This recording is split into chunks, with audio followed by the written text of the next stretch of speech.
Look, You would be the coolest fucking guy in Washington. You showed up with those boots it would be so and no easy. tie. They'd be like, oh my God. It'd be so easy to Did be Kevin Bacon just come back to that Footloose town? Kevin Bacon.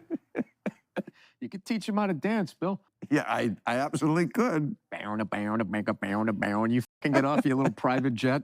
I have a TV show.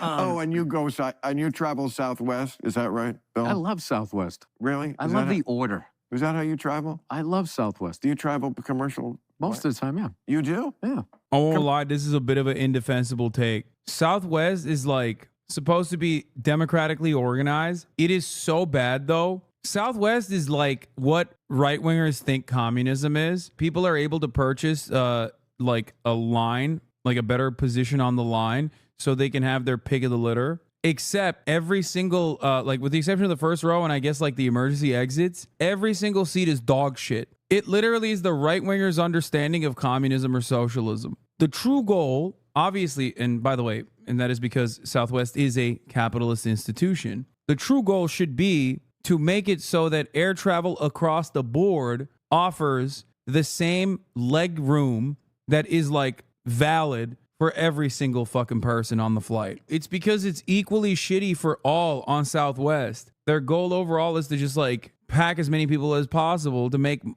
as much money as possible because it's still a capitalist corporation. Complaining about airlines is such an influencer thing to do. It's such a passionate topic for podcasters. Wait, what? We live in the United States of America, chatter. What the do you mean? Try going from like one part of this continent to the other, especially when there's no trains. Like, what are we talking about?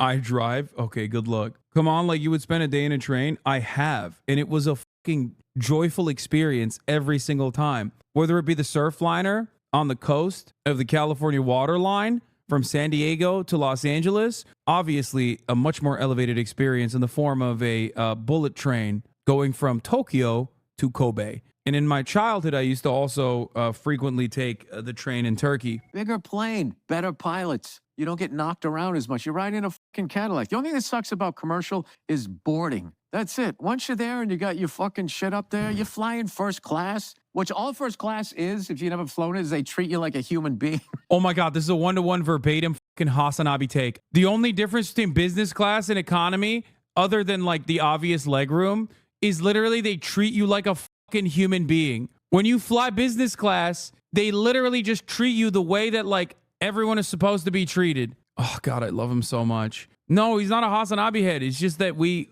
view the world in similar lenses. Most of the animals in the back, they just throw you back there. That was my whole career, working my way up to being treated like, I remember the DC-9 when you'd sit there and your window didn't open because there was an engine there? You don't remember that? I exclusively fly economy and honestly I'm being treated subhuman. Are you kidding me? I've been flying both to America since like a very early age. Obviously, I'm 32 years old now, so it's been like 30 years of flying. And I have genuinely seen the change in both American domestic travel and international travel, where they like through price leadership, not price fixing, mind you, price leadership, have created an environment that is like legitimately unsustainable for human life. Slowly but surely, over the course of years, they've literally made things that were obviously seen as amenities, things that were free with your ticket, costly things that you have to purchase, all the way down to like literally only being able to bring a personal bag now in certain airlines. And for years and years, I did this thing out of pure resentment and spite. I've talked about air travel quite a bit. For pure personal resentment and spite, I never even upgraded to Economy Plus. Back in my day, emergency rows were free. You didn't have to pay for that shit. You would ask kindly the wonderful lady or sir that you were too tall to sit in a regular seat, and if they could put you in the emergency exit, they would always say yes. Then they started charging for that shit. But not only that, but because I'm such a fucking stubborn, spite-driven asshole that I refused to even upgrade. I would bring my big-ass bag that I would lug everywhere that had holes in it because it was technically a carry-on, even though it actually wasn't a carry-on. It was like the size of a check-in luggage. But because I was a big dude, I would carry that shit around. Everyone used to make fun of me. And then one day, I got upgraded to business class. And that's when I realized, like, what the fuck am I doing? Once my ass touched a lie flat seat, dude, my life changed. Once my fucking ass touched a goddamn lie flat seat for a 6-hour flight, I was like, oh my God, I have literally been like, I have the capacity to buy this. What the fuck am I doing? I've been just like torturing myself in like insane amounts of fucking knee pain, back pain, not even being able to fit on the fucking seat without shoving my feet under the seat. I even talked about how my attitude, I was worried that I was going to become like out of touch as a consequence of such things, which in some ways I have. I'm still stuck on you defending Stuck on you. Still stuck on you defending commercial flights as better. Now, you can make the case that it's wrong to fly private. I get that. I've never heard anyone make the case that it's actually better to be on Delta. That's kind of kooky. Oh, No? no, I hate Delta. Delta's the fucking worst. I bet you fly private more than you're letting on. Listen, listen. But- If I have to go somewhere and I don't have enough time to get there, Oh, suddenly we've got an exception. no, I said mainly I fly commercial. Well, you're an idiot. This is an insane conversation that they're having, by the way. He's so mad that he said flying commercial is valid. It's like he's mad that he's saying you should fly commercial when you can, even if you have the money to fly private. Like, that's an insane... Like, how are you fucking talking about how out of touch the kids are, bro? How? What a fucking argument, dude. It honestly doesn't make any fucking sense that he's out here being like, yeah, dude, you're fucking crazy. You should be flying private all the time. Like, first of all, you're Bill Maher. Ain't nobody gives a shit about you, okay? You could fly commercial all day, every day. Nobody's going to be like, you're not Taylor Swift. And even then, I think Taylor Swift should still fly fucking commercial regardless. You shouldn't. You know what? It's What was this? If I don't agree with you, I'm an idiot. You're right. I apologize. Fucking John Varvatos shirt. You're not young. John Put on Bar- a sweater, for fuck's sakes. Put on a sweater. Why? I have to be. At your age. That's the secret in life. Avoid that. No. Don't you think? Well, hey, I'm an idiot, right? No, I think the number one thing is to be your age. Like all these fucking people, like they go do a college gig at my age. I'm going to be 56 next month. Be 56. Yeah. And come at them as a 56-year-old, and then you can give them advice on all the shit that you did and just say, hey, this worked for me. And you can just have a great time with them. You can have a fucking great time. What fucks you up is if you're looking at what they're wearing and, you know, you fucking come up with your little outfit. I don't know why this simple shirt and pair of plain black Can I tell you something? jeans. There is absolutely nothing wrong with what you're wearing. That's There's why no- it's so much fun to just make fun of it. It's a little bit of a fucking It is. pirate shirt. It You is. got a lot of You're extra kinda- material in the. You know what? That's what it is. It's this. What?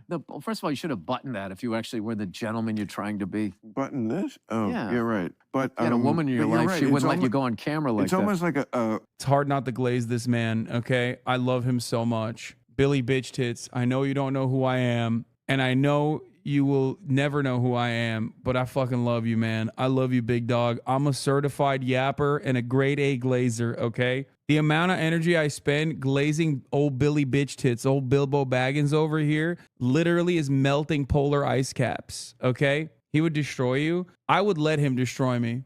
It would be an honor to stand side by side with Bill Burr. If he was just like destroying my worldview, I would just sit there and I say, yes, sir, you're so right. I love him.